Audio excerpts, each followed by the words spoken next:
ఎందుకో నాకు అలవాటు తప్పిపోయింది వీడియోస్ తీయడం. ఇదివరకు బానే తీసా క్రౌడెడ్ ప్లేస్‌లో గూడా. ఇప్పుడు రూమ్‌లోనే ఓన్లీ నేనొకటే ఉన్నా. ఇంకా ఇద్దరున్నారు.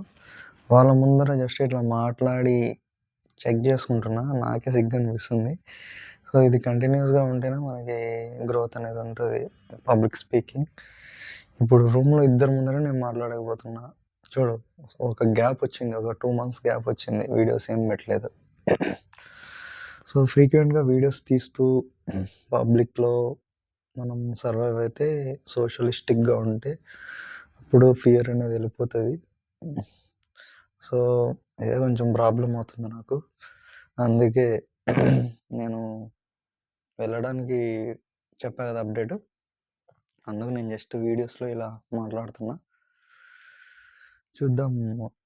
ఇంకా మంచిగా నేను ఇంప్రూవ్ చేసుకోవాలి. ఫ్రీక్వెంట్‌గా నేను అప్‌లోడ్ చేస్తూ, ట్రావెల్ చేస్తూ ఉంటే నాకు కూడా మంచి ఇంప్రూవ్‌మెంట్ అన్నది కనబడుతది నాలో.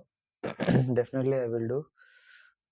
మీ సపోర్ట్ గూడా ఉంటే నాకు కామెంట్స్ అండ్ లైక్స్, షేర్స్ చేస్తే నాకు చాలా హెల్ప్‌ఫుల్ అవుతది.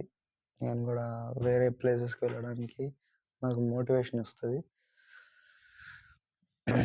ఏంటో బెంగుళూరులో ఉన్నా గానీ ఎక్కడికెళ్ళట్లేదు. పడుకోవడం, పీజీలో ఉండడం, తినడం, సేమ్ రొటీన్ అంతే. వేరే ఏం నీడ్ లేదు. వర్కౌట్స్ చేసేవాడిని. వర్కౌట్ కరెక్ట్‌గా ఎగ్జాక్ట్‌లీ 1 ఇయర్ అవుతుంది. నా షేప్ అవుట్ అయిపోయా బాడీ. బెల్లీ ఫ్యాట్ వచ్చేసింది. మజిల్ లాస్ అయింది. సరిగ్గా తినట్లే. పీజీలో ఏముంటది చెప్పండి. పప్పు, నీళ్ళ పప్పు, నీళ్ళ రసం, అన్నం అంతే. ఆయిల్లెస్ చపాతీలు నైట్ టైమ్. అవి తిని, తిని, తిని నోరు చప్పగా అయిపోయింది. మా సైడ్ ఫుల్లు స్పైసీ ఫుడ్. నాకు స్పైసీ ఫుడ్ అంటే పిచ్చి. స్పైసీ ఫుడ్ ఇక్కడ ఎక్కడ దొరకట్లేదు. ఎక్కడికి పోదామన్నా దూరం. అదే కొన్ని రెస్టారెంట్స్ ఉన్నాయి. మేఘనాస్ అండ్ ఎంపైర్ రెస్టారెంట్ అని. అవి దగ్గరలో లేవు, దూరం. వెళ్దామంటే ఓపిక లేదు. చూడు ఎలా తయారైపోయాను. ఇంతకుముందు నేను ఎక్కడికైనా నడుచుకుంటూ వెళ్ళిపోయేవాడిని. నేను ఎవరిని పట్టించుకోను. ఇప్పుడు నడవాలంటేనే నాకు బరువైపోయింది. ఇప్పుడు కంఫర్ట్ ఉంటే అలానే ఉంటది. మీరు ఈ కంఫర్ట్ జోన్‌కి రావద్దండి. ఫ్రీక్వెంట్‌గా మీరు వర్కౌట్స్ చేయండి. ఇంకా ఏదన్నా యాక్టివిటీస్ ఉంటే మీరు అది స్టాప్ చేయకుండా కంటిన్యూ చేయండి. అప్పుడే మీకు మోటివేట్ అవుతది. ఏదన్నా ఫ్యూచర్‌లో మీరు ఇంప్రూవ్ అవ్వాలన్నా గూడా. సో, జాబ్‌కే స్టిక్ అయిపోయి ఇంకా ఇదే లైఫ్ అని అనుకోవద్దండి. చాలా రిగ్రెట్ అయిపోతారు మళ్ళీ నాలాగా. నేను ఇప్పుడే మళ్ళీ స్టార్ట్ చేయాలి.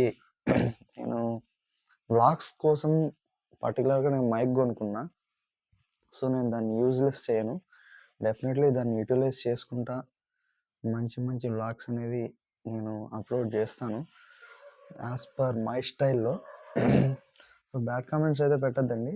బాలేకపోతే బాలేదు, ఇంప్రూవ్ చేసుకోండి అని నాకు మీరు అట్లా మెసేజ్ జేసినా నాకు అర్థమవుతది. నేను ఇంప్రూవ్ చేసుకుంటా నా వేలో. ఓకేనా? Thank you very much and please support. Thank you. By by.